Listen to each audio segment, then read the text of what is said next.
Hello friend, स्वागत है आप सभी का आपका अपने यूट्यूब प्लेटफॉर्म टारगेट गुरुकुल पे। तो हम लोग बेहतरीन चैप्टर आपको पढ़ रहे हैं फिजिक्स का, जो कि है आपका इलेक्ट्रोमैग्नेटिक इंडक्शन, जिसमें से कल हम लोगों ने आपको सेकेंड लास्ट टॉपिक फिनिश किया था, दैट इज़ आवर क्या था, ट्रांसफार्मर। और आज हमारा लास्ट टॉपिक है आपको एसी जनरेटर, जो आज हम लोग पढ़ेंगे अल्टरनेटिंग करें इलेक्ट्रोमैग्नेटिक इंडक्शन में। कौन सा टॉपिक है? एसी जनरेटर पढ़ेंगे। बेसिकली टू टाइप्स होता है, एक एसी जनरेटर और एक डीसी जनरेटर। बेसिकली पर हम पढ़ना है एसी जनरेटर ही, उसी को जो उससे कॉन्सेप्ट से क्वेश्चन आते हैं आपकी एग्जाम में, उसको हमें डील करना है, उसको पढ़ना है कॉन्सेप्ट। और कल से हम लोग इससे PYQ क्वेश्चन देखेंगे। तो बेसिकली फर्स्ट चैप्टर जो हम लोग का जो मैग्नेटिज्म है वो हम लोग ने फिनिश कर चुका है। लगभग 7 से 10 पार्ट जो है 7 पार्ट्स कॉन्सेप्ट का था, और 3 जो पार्ट उसके थे वो बेसिकली उसके PYQs थे। उसके बाद हम लोगों ने ये चैप्टर उठाया, आपका मोस्ट इम्पॉर्टेंट चैप्टर EMI।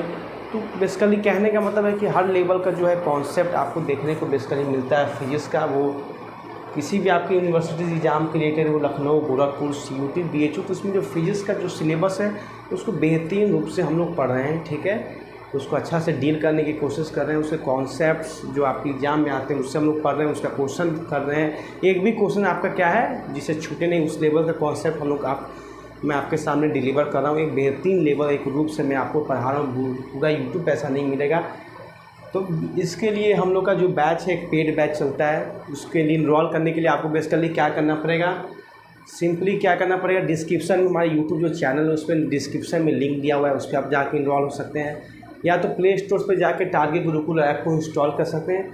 और किसी तरह का इन्फॉर्मेशन चाहिए आपके कोर्स के रिलेटेड, कुछ टेक्निकल प्रॉब्लम है, तो हमारे व्हाट्सएप ग्रुप कॉन्टैक्ट नंबर से आप कांटेक्ट कर सकते हैं। हमारे फैकल्टीज आपको सारा इन्फॉर्मेशन दे देंगे, ठीक है। मुझसे अगर कोई प्रॉब्लम हो, क्यूरी हो, तो मेरा नंबर है, उससे आप लोग बातचीत कर सकते हैं, ठीक है। किसी तरह का प्रॉब्लम नहीं हो, बस प्रिपरेशन में लग जाना है एक फुल डेडिकेशन के साथ में। तो हम लोग बेसिकली आज क्या पढ़ेंगे, आज का टॉपिक डाल दीजिए एसी जनरेटर। क्या डालेंगे? एसी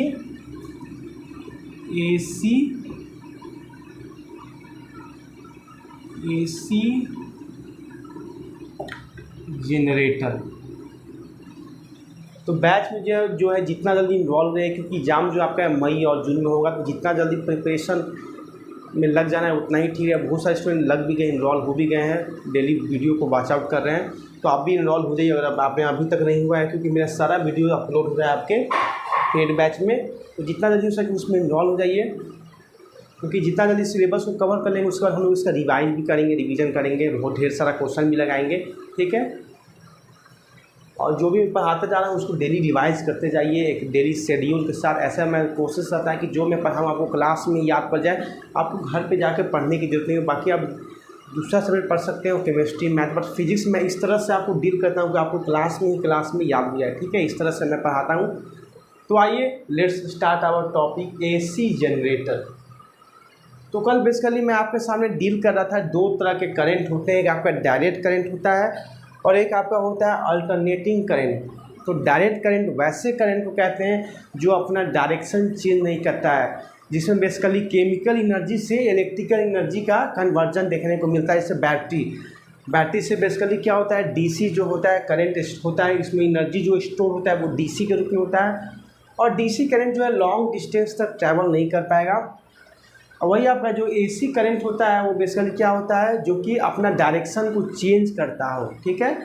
हमारे जितने घर में जो अप्लायंसेस चलते हैं सारा जो है AC वोल्टेज AC करंट के अप्लायंस पे प्रिंसिपल पे वर्क करते हैं, ठीक है। और ये लॉन्ग डिस्टेंस तक ट्रैवल करता है। जो बेसिकली जो आपका DC करंट का जो इन्वेंटर्स थे वो थे थॉमस एडिसन, और जो आपका जो AC का जो इन्वेंटर्स थे वो थे आपका निकोला टेस्ला, जो थे इसके इन्वेंटर्स थे AC के। DC करंट आपका बहुत कॉस्टली भी था और AC करंट जो है कॉस्टली नहीं है, क्योंकि DC करंट जो है इसमें एनर्जी का जो लॉस होता है DC करंट में जो एनर्जी का लॉस होता है काफ़ी ज़्यादा होता है as comparison to AC current. AC current में आपका एनर्जी लॉस उतना नहीं होता है। और नेक्स्ट चैप्टर भी हमारा है अल्टरनेटिंग करंट, जिसमें हम लोग पूरा डील कॉन्सेप्ट के साथ पढ़ेंगे। Root mean square, speed current क्या है, पीक वैल्यू ऑफ करंट क्या है, बहुत सारे इक्वेशन आएंगे, I=I0 sin ω t, उसको हम सारा चीज़ नेक्स्ट चैप्टर में डील करेंगे।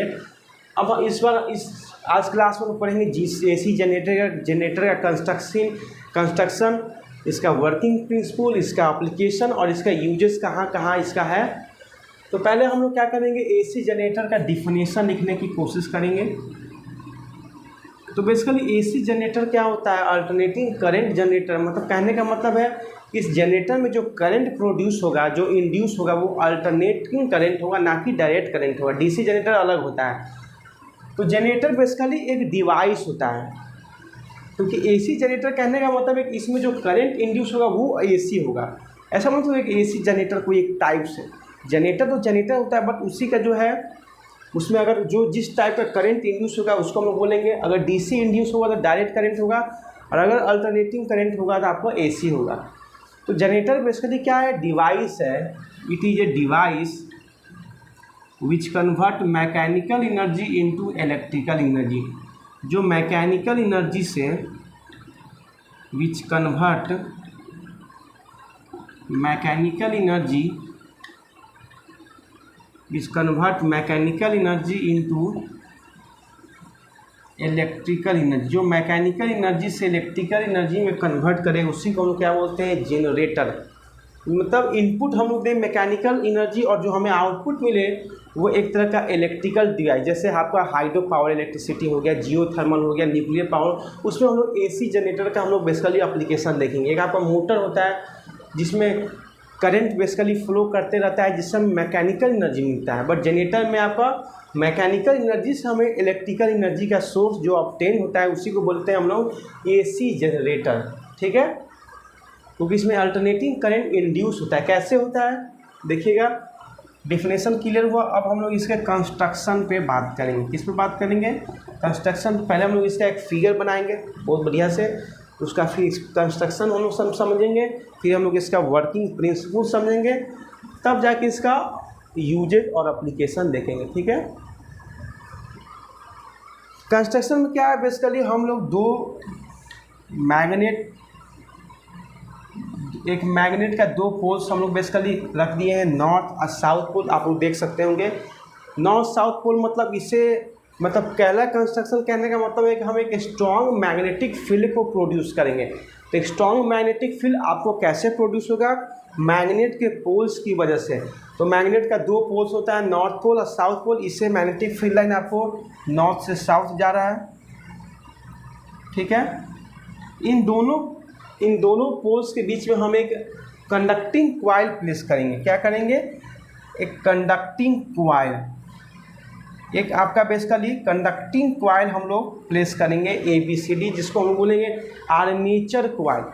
इसी कंडक्टिंग क्वाइल का क्या नाम दे देंगे हम लोग, आर्मेचर क्वाइल। क्या बोलते हैं इसको, आपको आर्मेचर क्वाइल। सपोज कीजिए यही आपका एक कंडक्टिंग क्वाइल जो बेसिकली सिलेंडर का शेप में है।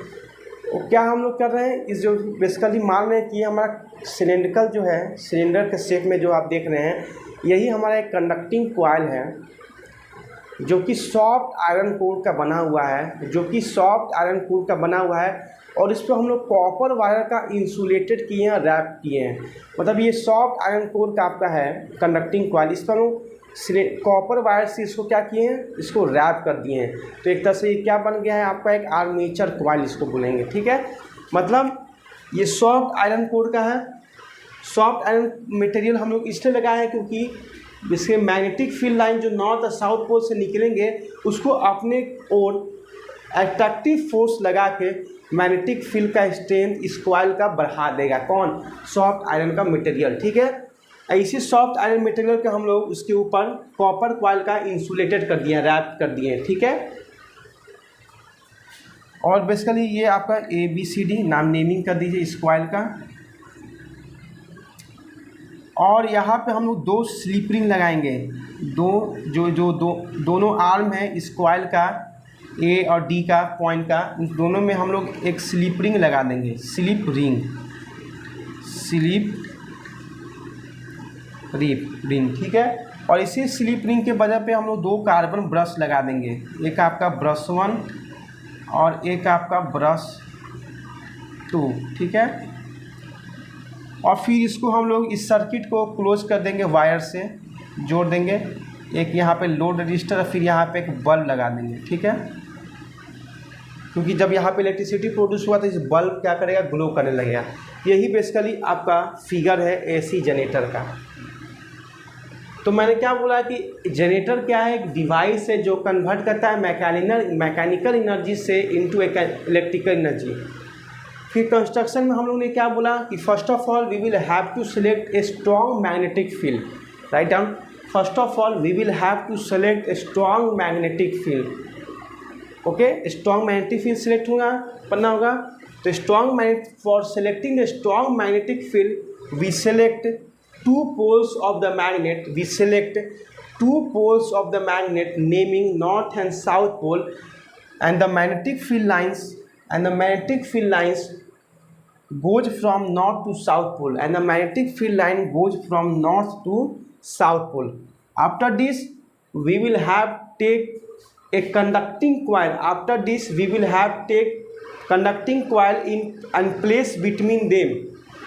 After this we will take conducting coil and place between both the poles. Okay, this conducting coil is made of soft iron core material,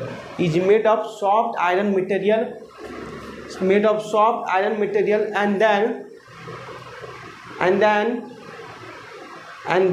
then wind up this coil, by insulated copper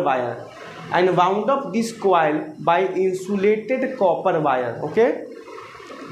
After this we will place two slip ring. After this we will take two slip ring in both the arm of this coil. We will take both the slip ring S1 and S2 in both the arm of this armature coil, and also take two carbon brushes connected with this slip ring, and then connect this external circuit, by a wire, and also take a load resistor, and placed a bulb here, by which when the current flows in this wire this bulb glows. Okay, तो यही तक मैं आपको लिखवा भी दिया हूँ, यही तक मैं आपको अभी तक कंस्ट्रक्शन बताया। तो हम लोग अब बात करेंगे इसके प्रिंसिपल पे। बेसिकली ये जो एसी जनरेटर है वो आपको ईएमआई के प्रिंसिपल पे बेस करता है, वर्क करता है, इलेक्ट्रोमैग्नेटिक इंडक्शन के प्रिंसिपल पे वर्क करता है। ईएमआई क्या है आप लोग खूब अच्छे से जानते हैं। फाराडे ने क्या बताया था, किसी कॉइल में अगर फ्लक्स चेंज हो रहा है तो उस फ्लक्स के चेंज होने की वजह से उसमें एक ईएमएफ इंड्यूस होता है, और अगर आपका सर्किट क्लोज है तो उसमें करंट भी इंड्यूस होगा। आपने देखा होगा फर्स्ट डे से ही किसी मैग्नेट को हम लोग कॉइल के पास लाते थे तो उससे जो मैग्नेटिक फील्ड लाइन जो निकलते थे और जो कॉइल में जो मैग्नेटिक फ्लक्स का जो चेंज होता था उस वजह से उसमें ईएमएफ इंड्यूस होता था कॉइल के अंदर, और अगर आपका सर्किट क्लोज था तो उसमें करंट भी इंड्यूस होता था। ये हम लोग जानते हैं, उसी प्रिंसिपल को बोलते हैं इलेक्ट्रोमैग्नेटिक इंडक्शन, विद्युत वाहक प्रेरित। ठीक है, इसी को बोलते हैं इलेक्ट्रोमैग्नेटिक इंडक्शन के प्रिंसिपल पे ये वर्क करता है। तो कंस्ट्रक्शन समझ गए, प्रिंसिपल समझ गए। अब हम लोग इसका लास्ट स्टेप देखेंगे वर्किंग, और जिससे फॉर्मूला आएगा, जिससे जो वर्किंग और फॉर्मूला जिससे आपका न्यूमेरिकल आएगा आपकी एग्जाम में। ठीक है, उस पर बेस्ड क्वेश्चन। तो वर्किंग में क्या हम लोग बेसिकली देखेंगे, पहले वर्किंग को हम लोग समझ लेते हैं। तो बेसिकली ये मैग्नेट है, मैग्नेट के दो पोल्स हैं जिससे मैग्नेटिक फील्ड लाइंस आपको निकल रहा है, जिससे मैग्नेटिक फील्ड लाइन नॉर्थ से साउथ को निकल रहा है।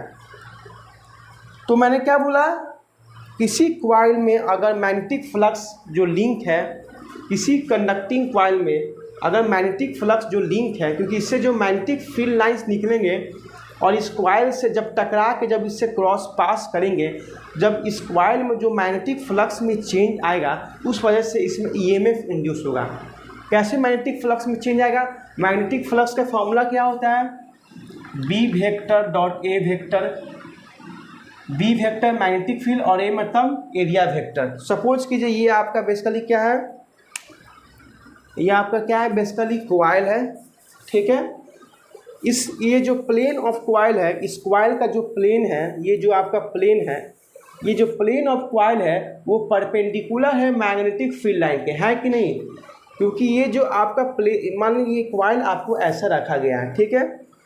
तो ये जो प्लेन ऑफ कॉइल है, तो ये बेसिकली इसका डायरेक्शन, इस एरिया वेक्टर का डायरेक्शन क्या होगा। ये जो आपका प्लेन ऑफ कॉइल है, कॉइल का जो प्लेन है, इसका एरिया वेक्टर क्या होगा। क्योंकि एरिया वेक्टर अगर हमें मालूम होगा और मैग्नेटिक फील्ड का डायरेक्शन मालूम हुआ तभी हम लोग मैग्नेटिक फ्लक्स कैलकुलेट कर सकते हैं। तो इस एरिया वेक्टर का सपोज कीजिए डायरेक्शन इस तरफ फेस है, तो एरिया वेक्टर का डायरेक्शन क्या होता है, हम लोगों ने क्लियर किया था, परपेंडिकुलर टू द सरफेस, मतलब इस तरह का परपेंडिकुलर टू द सरफेस।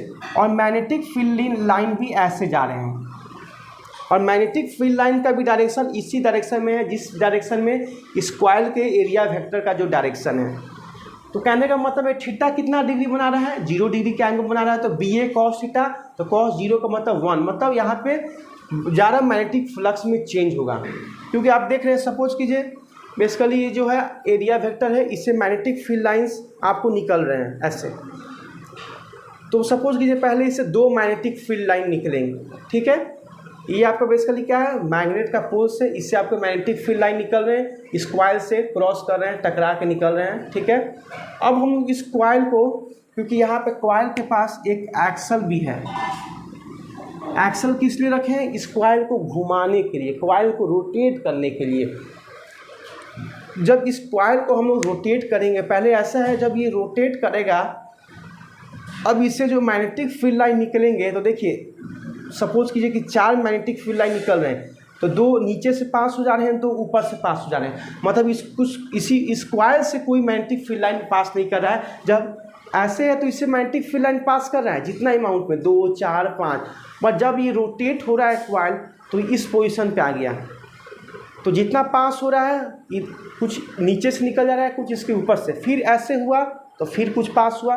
मतलब जैसे जैसे रोटेट कर रहे हैं, जैसे जैसे थीटा का एंगल का डायरेक्शन, थीटा का जो एंगल है वो हम लोग चेंज कर रहे हैं, तो मैग्नेटिक फ्लक्स में भी चेंज हो रहा है। तो कहीं ना कहीं मैग्नेटिक फ्लक्स में चेंज तो हो रहा है। फाराडे ने ही तो बोला था कि फ्लक्स में चेंज होना चाहिए, ये नहीं होना चाहिए कितना उससे मैग्नेटिक फील्ड लाइन्स निकल रहा है।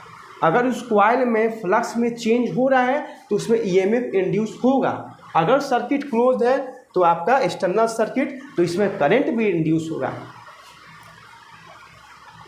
तो जब ऐसे था तो इससे मैग्नेटिक फील्ड लाइंस पास हो रहे हैं, सपोज कीजिए 6, जब ऐसे हुआ तो 0, 2 इधर, क्योंकि कुछ इसके ऊपर से निकल गए, कुछ इसके नीचे से, तो कितना चेंज हुआ, 6 - 0 6 से, तो फ्लक्स में चेंज हुआ।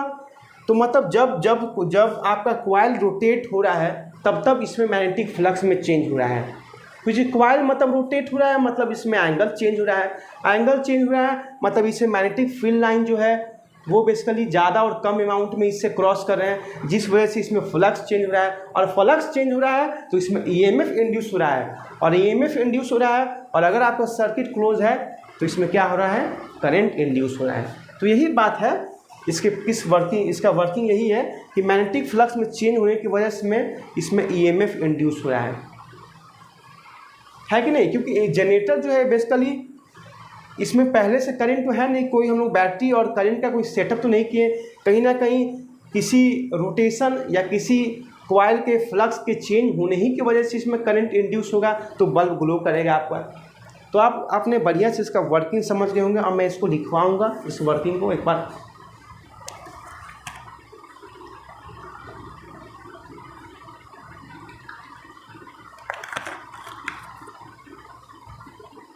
अब हम लोग इसका वर्किंग लिखेंगे।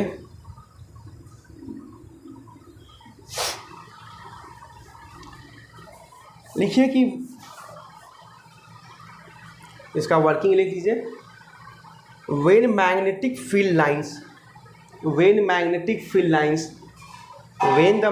field lines goes from north to south pole, when the magnetic field lines goes from north to south pole, and the armature coil which is placed between these poles and this armature coil is placed between these poles, full stop. The number of magnetic field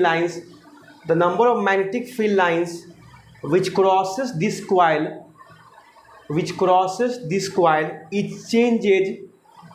it changes according to the value of theta. It changes according to the value of theta. अगर आपका इस coil का direction ऐसे है तो इसे magnetic field line ज़्यादा amount पे निकल रहे हैं, क्योंकि कॉइल का जो एरिया वेक्टर का डायरेक्शन है और मैग्नेटिक फील्ड का डायरेक्शन सेम में अलाइन कर रहा है, तो क्या हो रहा है, इससे मैग्नेटिक फील्ड लाइन ज़्यादा निकल रहे हैं। अगर थीटा का एंगल रोटेशन का वैल्यू चेंज कीजिएगा तो मैग्नेटिक फ्लक्स में चेंज होगा। ऐसे कर दीजिएगा तो कोई इससे मैग्नेटिक फील्ड लाइन्स नहीं क्रॉस करेंगे, क्योंकि कुछ इससे ऊपर क्रॉस कर जाएंगे, कुछ इससे नीचे क्रॉस कर जाएंगे, इससे कोई क्रॉस नहीं कर पाएगा। ठीक है, ये कब होता है, अगर थीटा 90 डिग्री रख देता। बहुत सारा थीटा होता है 0 डिग्री, 90 डिग्री, 180, 270, 360 डिग्री, तो वही लिखा हूँ, ये changes according to the value of theta.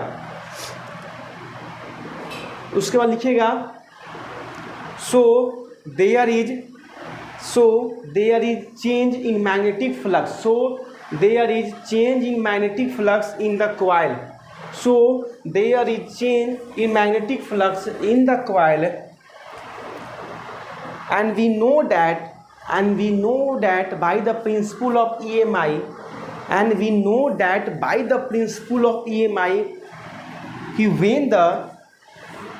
when the magnetic flux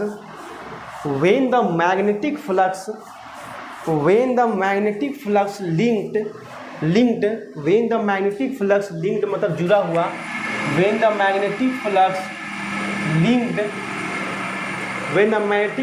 linked with this conducting coil, when the magnetic flux linked with this conducting or armature coil, when the magnetic flux linked with this armature coil, then if there is change in magnetic flux, then EMF induced in the coil, and if the circuit is closed, then current will also induce.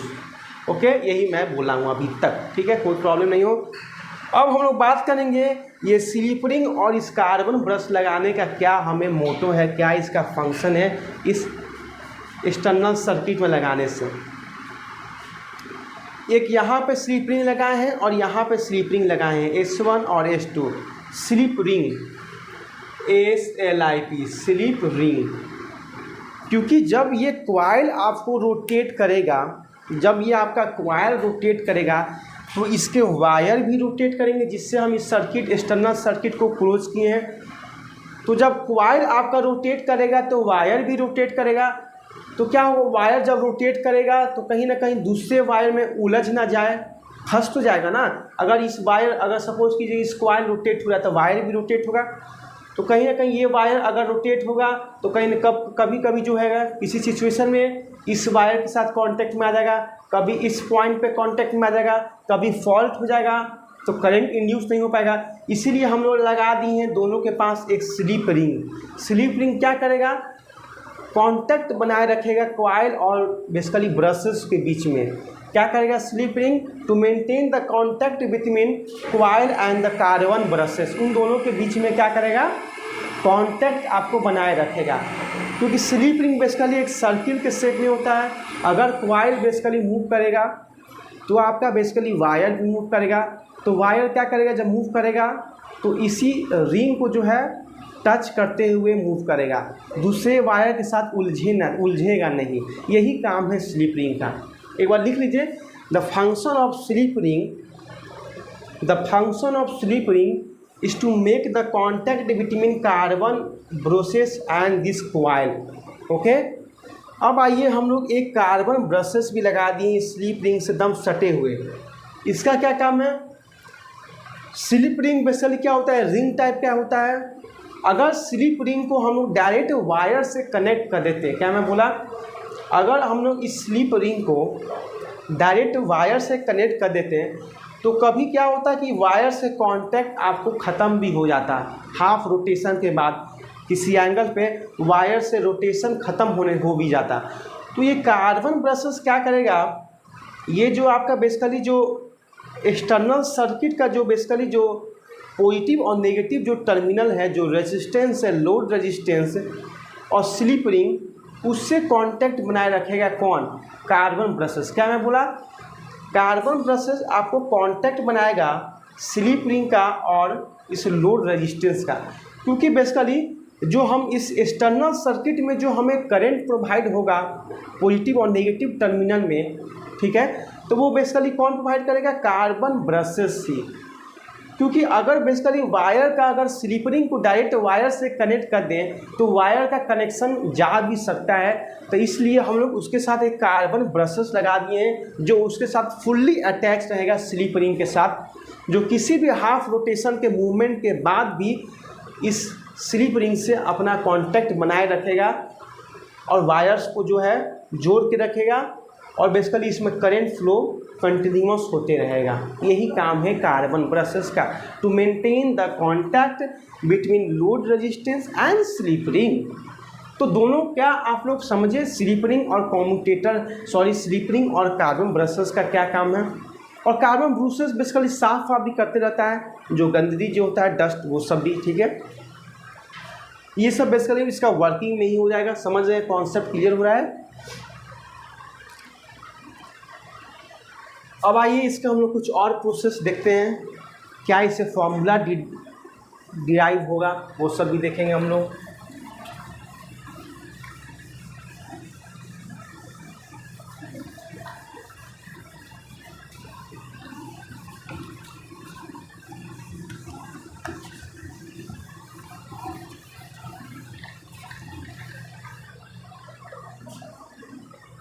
Suppose कि ये t equal to 0 पे theta भी 0, मतलब coil आपका ऐसे एकदम basically ऐसे है, रेस्ट पर है, ठीक है, वो इसमें रोटेशन नहीं हो रहा है, टाइम 0 पे, ठीक है। t इक्वल टू 0 पे मैग्नेटिक फ्लक्स जो हो रहा है, मैग्नेटिक फील्ड लाइन जो हो रहा है और एरिया वेक्टर और मैग्नेटिक फील्ड का डायरेक्शन सेम वे में है, क्योंकि बेसिकली इस प्लेन ऑफ क्वाइल जो होता है मैग्नेटिक फील्ड लाइन ऐसे निकल रहा है, तो इस क्वाइल का जो प्लेन है, इसका जो एरिया वेक्टर है, उसका भी डायरेक्शन इसी तरफ है, नॉर्मल टू दिस सरफेस। तो थीटा 0 डिग्री है एट टाइम सपोज कीजिए कितना पे, 0 पे। नेक्स्ट केस, ये केस 1 में। फिर बात करेंगे केस 2 में, इसी टाइम t पे, इसी टाइम t मतलब उसको अगर किसी एंगल पे रोटेट कर रहे हैं, थीटा इक्वल टू कितना होगा। सपोज कीजिए किसी एंगल पे इसको रोटेट किए, किस एंगल पे रोटेट किए, एक होता है omega, angular velocity, angular velocity omega equal to theta by T, तो theta equal to omega T. Theta आपका क्या है, एंगुलर डिस्प्लेसमेंट, घूर्णन गति बोलते हैं, ठीक है। ये रोटेशनल मोशन में आप लोग क्लास 11th या सर्कुलर मोशन भी आपने पढ़ा होगा। एंगुलर वेलोसिटी जो होता है, जो डायरेक्शन जो होता है अलोंग द एक्सियल, ये एक्सियल वेक्टर है, ये हमेशा डायरेक्टेड होता है along the axis of rotation. ये क्या होता है, directed along the axis of rotation. अगर कोई ऑब्जेक्ट सर्कुलर मोशन में मूव कर रहा है तो उसका डायरेक्शन ऐसे निकालते हैं, अगर अपवर्ड मूव कर रहा है तो जो हमारा जो कर्व फिंगर है उसी के डायरेक्शन में मूव करेंगे, तो जो थंब होगा वो डायरेक्शन देगा किसका, इस कोई पार्टिकल्स का। तो इधर मूव कर रहा है अपवर्ड, ऐसे कर्व फिंगर, तो थंब कहाँ जा रहा है, अपवर्ड। अगर नीचे मूव कर रहा है सर्किल में तो कर्व फिंगर नीचे की ओर, तो थंब कहाँ जा रहा है, डाउनवर्ड, मतलब डाउनवर्ड मोशन। तो वही होता है, ओमेगा जो है एक्सियल वेक्टर है। तो कोई जो है ये हमारा क्वाइल है, अब थीटा एंगल पे रोटेट किया, किसी एंगल पे रोटेट किया तो कुछ उसमें वेलोसिटी होगा, एंगुलर वेलोसिटी, और उसने जो पोजीशन में जो चेंज लाया वो कितना हुआ, angular displacement theta equal to omega t. और जो ये ओमेगा है ये कांस्टेंट है, मतलब कांस्टेंट एंगुलर वेलोसिटी में उसमें रोटेशन हो रहा है यूनिफॉर्म से, ना ज़्यादा ना कम, ठीक है। तो यही थीटा हो गया, ठीक है। टाइम टी में थीटा का वैल्यू कितना हो जाएगा, omega T. Is it clear और not? Omega theta equal to omega T. यहाँ तक किसी तरह का प्रॉब्लम तो बताइए, यहाँ तक किसी तरह का प्रॉब्लम? अब हम लोग फॉर्मूला की तरफ मूव ऑन हो रहे हैं।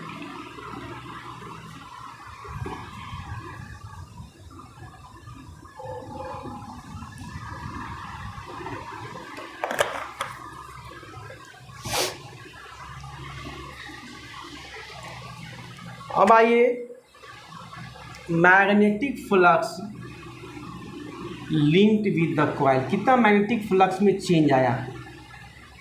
ऑब्वियसली बात है, मैग्नेटिक फ्लक्स में लिंक जो है वो कॉइल जो मैग्नेटिक फ्लक्स के साथ जो लिंक है तो उसमें चेंज आएगा ही, क्योंकि जब ऐसे इसके डायरेक्शन है तो काफ़ी अमाउंट में मैग्नेटिक फील्ड लाइन क्रॉस कर रहे हैं। जब बेसिकली इसका एंगल से साथ वो जब रोटेट हुआ तो इसमें जो चेंज हुआ, इसमें कितना मैग्नेटिक फील्ड लाइन इसे क्रॉस कर रहे हैं, 0, क्योंकि मैग्नेटिक फील्ड लाइन का डायरेक्शन जो एरिया वेक्टर का डायरेक्शन है डाउनवर्ड, और मैग्नेटिक फील्ड लाइन आपका क्या है, अलोंग द कॉइल है। तो इसे मैग्नेटिक फील्ड लाइन इस कॉइल से नहीं पास कर रहे हैं, सिर्फ इसके किनारे से निकल जा रहे हैं, कुछ ऊपर से कुछ नीचे से। तो चेंज तो हो रहे हैं ना मैग्नेटिक फ्लक्स में, कितना अमाउंट में चेंज हो रहा है, तो phi is equal to B vector dot A vector. जब डॉट हटता है तो कॉस आता है, आप जानते हैं B A cos theta. Theta का वैल्यू क्या हो जाएगा, cos omega T. Theta is equal to omega t, ठीक है।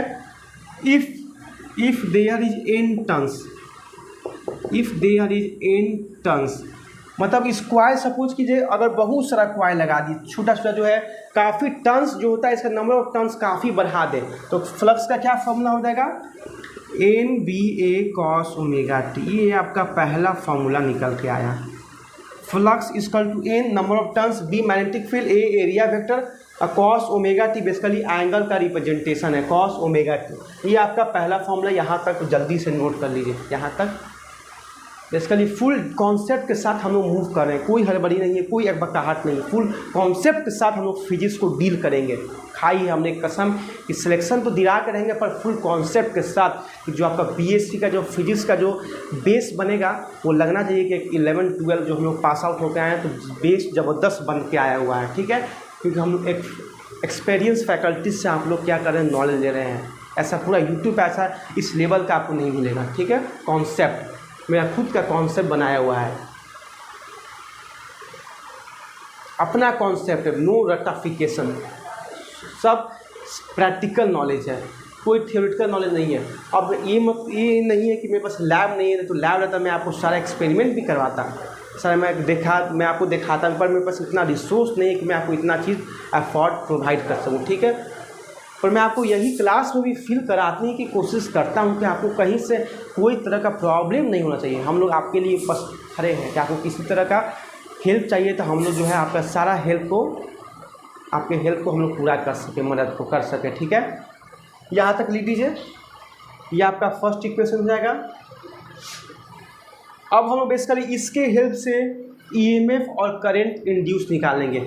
ई का फॉर्मूला क्या होता है बताइए, minus N d phi M by D t, Faraday's law से माइनस अपोज साइन करता है, E equal to minus N d phi M by D t. क्या है, जिस रेट से उसमें फ्लक्स चेंज होगा उतना ही रेट से उसमें ईएमएफ इंड्यूस होगा किसी टाइम के साथ, minus N D by D T.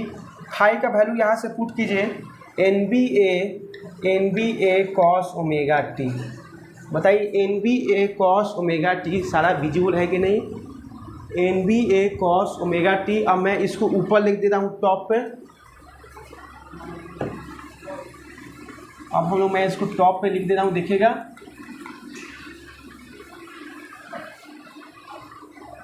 E equal to minus N D by D T N B A cos omega T. N B A को बाहर ले लीजिए, माइनस, अच्छा एन में ऑलरेडी लगा दिया हूँ, उसको हटा दीजिए, एन बी ए को बाहर निकाल दीजिए, माइनस एन बी ए। अब बेसिकली कॉस ओमेगा टी का डिफ्रेंशिएशन करना था। कॉस का डिफ्रेंशिएशन क्या होता है, माइनस साइन ओमेगा टी, फिर ओमेगा को बाहर तो D T by D T खत्म, माइनस से minus N B A omega sine omega T, second equation, यही आपका इसमें ईएमएफ इंड्यूस होगा। E equal to M B A omega sine omega T. अगर इस चारों टर्म को कांस्टेंट मान लें तो ये हमारा हो जाएगा E equal to E naught sine omega t, E equal to E naught sine omega t. कैसे है एक बार फिर से देख लीजिए। ई का फॉर्मूला होता है minus N d phi M by D t, ठीक है। तो एन बेसिकली यहाँ पे हम लोग नहीं रखेंगे क्योंकि बेसिकली फ्लक्स में हम लोग ने already number of turns add कर दिया है, तो minus D by D T ऐसे हो जाएगा आपको। फिर यहाँ से हम लोग बेसिकली वैल्यू पुट किए फाई का, फिर एन बी ए को बाहर रखा, कॉस का मैंने डिफ्रेंसिएशन किया तो ई इक्वल टू आया N B A omega sine omega t. और ये चारों टर्म को कांस्टेंट मान के हम लोग बेसिकली इसको ई नॉट कर दिए, कांस्टेंट का वैल्यू रख दिए E naught sine omega t, ठीक है। तो E equal to E naught sine omega T, ये फॉर्मूला होता है, यही आपको फॉर्मूला पे न्यूमेरिकल आता है आपकी एग्जाम में मोस्ट इंपॉर्टेंट। मैं इसको डायरेक्ट भी आपके सामने लिख सकता था कि किसी रेक्टेंगुलर कॉइल, किसी कंडक्टिंग कॉइल के जो मैग्नेटिक फील्ड उससे जो पास करेगा, तो जो मैग्नेटिक फ्लक्स में जो चेंज आएगा तो उससे जो ईएमएफ इंड्यूस होगा उसका फॉर्मूला ये होगा।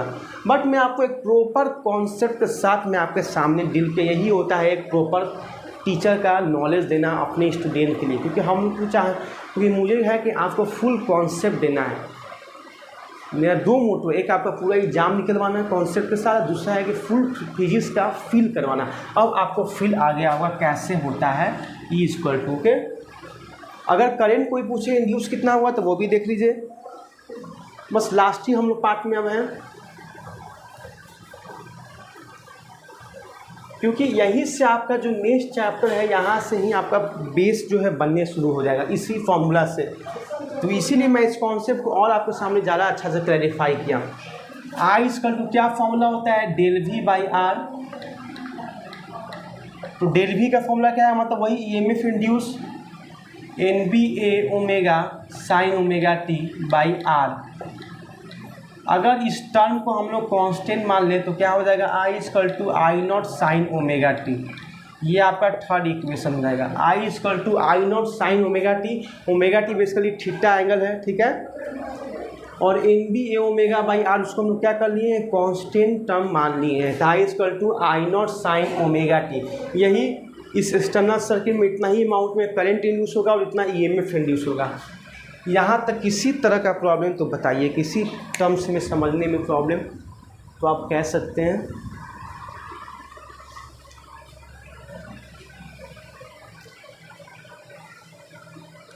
अगर बेसिकली हम लोग इसका ग्राफ भी अगर बनाना, ग्राफ से क्वेश्चन नहीं आता है, ग्राफ भी आप देख सकते हैं। एक साइड में बेसिकली बना रहा हूँ आई, और एक साइड में आपका एंगल, और उसके नीचे टाइम भी है, थीटा मतलब 90 डिग्री, 180, 270, 360, ठीक है। मतलब सपोज कीजिए इस कॉइल को 90 डिग्री पे मतलब रखें तो कितना टाइम लगा, तो t/4, 180 पे t, 270 3t/4, और 360 मतलब 2t, ठीक है। t/4 t/2 हो जाएगा, और ये हमारा t टाइम हो जाएगा। मतलब 90 डिग्री एंगल पे जब उसको मतलब बेसिकली कॉइल जो है ऐसे है, जब 90 पे रोटेट किए तो कितना टाइम लिया, t/4 मतलब 3/4 डिग्री एंगल का 1/4। फिर 180 डिग्री पे इतना कॉइल रोटेट हुआ, फिर 270 नीचे, अब 360 मतलब जहाँ से स्टार्ट किया वहीं पे आ गया। तो 90, 180, 270, 360, तो t/4, t/2, 3t/4 और t। बेसिकली हम लोग आई इसका ग्राफ बना रहे हैं, I naught omega sine omega T का। तो बेसिकली इसका ग्राफ, एक साइन का ग्राफ आप जानते होंगे, साइनोसीडियल फंक्शन ग्राफ, ऐसे ग्राफ आपका बनता है। देखिए अल्टरनेटिंग करंट की तरह काम कर रहा है कि नहीं। इस पहला जो ग्राफ एरिया में पॉजिटिव है, फिर सेकेंड ग्राफ है नेगेटिव, और फिर पॉजिटिव, तो अपना साइकिल को चेंज कर रहा है कि नहीं, इसी को बोलते हैं, यही आपका ग्राफ है। ग्राफ पूछेगा नहीं, मैं कॉन्सेप्ट क्लियर के लिए बता दिया हूँ। और देखिए यहाँ पे पीक वैल्यू करंट मिला आई नॉट, साइन 90 का वैल्यू 1 भी होता है। देखिए यहाँ पे पीक वैल्यू करंट का मिला, जिसको बोलेंगे आई नॉट, ठीक है। 180 पे जानते हैं साइन 180 जीरो, तो जीरो हो गया। साइन 270 पे कितना होता है, बेसिकली साइन 270, फिर साइन 360 जीरो, फिर जीरो पे आ गया। साइन 180 जीरो, फिर साइन 270 -1। ये सब बेसिकली जो है ग्राफ का प्लॉट हम लोग कर दिए एरिया बाई। तो यही देखिए अल्टरनेटिंग करंट का यहाँ पे देखिए मैं आपको ग्राफ से भी क्लैरिफाई कर दिया। अब आपको क्या चाहिए, किसी तरह का प्रॉब्लम बताइए।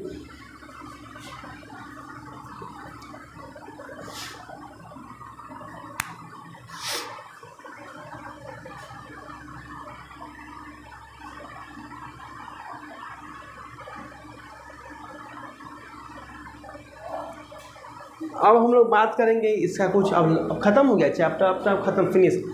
इससे कुछ एप्लीकेशन पे बात कर दें, क्या क्या इसका जो बेसिकली जो एप्लीकेशन हम लोग ने तो क्लास में एक्सपेरिमेंट भी किया था इस पे आपका हाइड्रोथर्मल पावर इलेक्ट्रिसिटी पे। बेसिकली क्या किए थे, किसी वाटरफॉल के नीचे बहुत सारे मतलब स्कूल में एक बेसिकली वाटरफॉल्स का था लैब में, छोटा था, एक छोटा सा था, ऊपर का हम लोग लटका दिए थे। उससे जो है एक नीचे हम लोग पूरा सेटअप लगा दिए थे, टरबाइन सारा जो है टरबाइन नीचे लगे थे। जब उससे वाटरफॉल जब उस पर पड़ा तो टरबाइन का जो बाहर होता है एक शेफ्ट होता है, शाफ्ट जिसको बोलते हैं शाफ्ट, जब वो बेसिकली जो वाटरफॉल का जो हाई प्रेशर इस टरबाइन के ऊपर जब पड़ा तो पूरा शाफ्ट रोटेट होने लगा। उस शाफ्ट के रोटेशन होने की वजह से आपका कॉइल भी रोटेट होने लगा। जब कॉइल रोटेट होने लगा तो उसमें करंट इंड्यूस होने लगा। उसमें उसी में प्रिंसिपल में लगता है आपको हाइड्रोथर्मल पावर इलेक्ट्रिसिटी बोलते हैं। हाइड्रो मतलब वाटर से जो इलेक्ट्रिसिटी प्रोड्यूस हो रहे। सेकेंड इसका एप्लीकेशन आप देखें होंगे जियो थर्मल इलेक्ट्रिसिटी में, जब कोयला को हम लोग जलाते हैं या फिर उससे जो पानी को बेसिकली जो हम लोग गर्म करते हैं, जब कोयला को जलाते हैं, जब उससे हम लोग जो पानी को गर्म करते हैं तो जो उससे स्टीम मिलता है, उसी स्टीम को जब हाई प्रेशर में जब इस टरबाइन पर आप फेंकोगे तो क्या होगा, उसमें रोटेशन आने लगा है। उसके जो शाफ्ट है, जो उसका जो ब्लेड होता है, ब्लेड लाइक जो स्ट्रक्चर होता है, उसमें भी रोटेशन आने लगा। उस वजह से ईएमएफ और करंट इंड्यूस होने लगा। इसका यूज आता है आपको न्यूक्लियर थर्मल पावर प्लांट में भी, कि न्यूक्लियर एनर्जी से कैसे हम लोग हीट को जनरेट कर सकते हैं। क्या कर सकते हैं, उसी तरह न्यूक्लियर एनर्जी से जो है जब मतलब उसके हीट से जब पानी को गर्म करेंगे उससे स्टीम होगा। उसी स्टीम के हाई प्रेशर को जब टरबाइन पे फेंकेंगे तो रोटेशन होने लगेगा, उसके शाफ्ट में रोटेशन होगा, उसका जो ब्लेड है वो रोटेट होने लगेगा और जिस वजह से करंट इंड्यूस होगा। उसको बोलते हैं न्यूक्लियर थर्मल पावर प्लांट। एक जियो थर्मल पावर प्लांट, एक न्यूक्लियर और एक आपका हाइड्रो इलेक्ट्रिसिटी। ये सब इसका एप्लीकेशन देखने को मिलता है इसके वर्किंग प्रिंसिपल पे। इसी में किसी तरह का प्रॉब्लम तो हमारे बताइए आप मेरे सामने, हम लोग सारा चीज़ इसका डिस्कस कर चुके हैं।